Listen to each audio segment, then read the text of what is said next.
Ibu negara kerap hadir mendampingi kepala negara dalam acara-acara resmi kenegaraan. Namun siapa sangka, ibu negara bukanlah sekedar pendamping. Ia juga pembisik, penasihat pribadi, bahkan ujung tombak dan pelindung presiden. Salah satunya ibu negara Amerika Serikat Jill Biden. Di tahun 2004 lalu misalnya, Jill melarang suaminya Joe Biden yang kala itu diminta maju di Pilpres AS. Langkah serupa juga dilakukan Jill saat ini. Di tengah desakan dari orang-orang agar Joe Biden mengundurkan diri dari pencalonannya di Pilpres AS 2024, Jill juga menjadi orang terdepan yang menolak rencana tersebut. Bahkan ketika ada beberapa rekan dari Partai Demokrat yang meminta Biden menerima fakta bahwa dia sudah terlalu tua untuk maju ke masa jabatan kedua, Jill tetap teguh pada pendiriannya. Bahkan Jill juga sibuk dalam kampanye-kampanye suaminya. Setelah adu debat Biden, Jill tetap melanjutkan kampanye ke negara bagian Pennsylvania dan Michigan. Ini sekaligus upaya untuk menepis desakan Biden agar mundur. Berbeda dengan Jill, istri Trump, Melania Trump, jarang berkampanye untuk suaminya.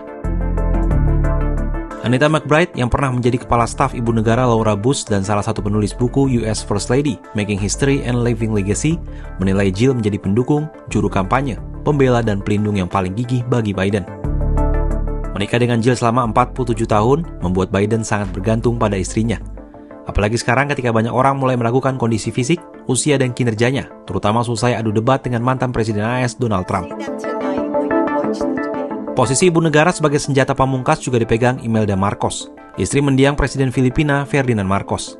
Majalah Time 27 Juli 2023 menyebut awalnya Imelda tak mau terlibat dalam ambisi politik Marcos. Namun kemudian ia menyadari pentingnya merekayasa narasi publik demi mendorong kemajuan karir suaminya.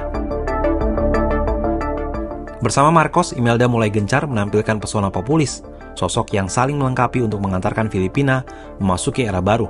Imelda tak mau dianggap sekedar istri diktator. Ketika makin banyak warga Filipina menentang rezim Marcos, Imelda sepertinya mengabaikannya. Ia malah menampilkan wajah Filipina yang tenang, bahkan tetap berpesta, seolah tak ada masalah di negerinya dan semua baik-baik saja.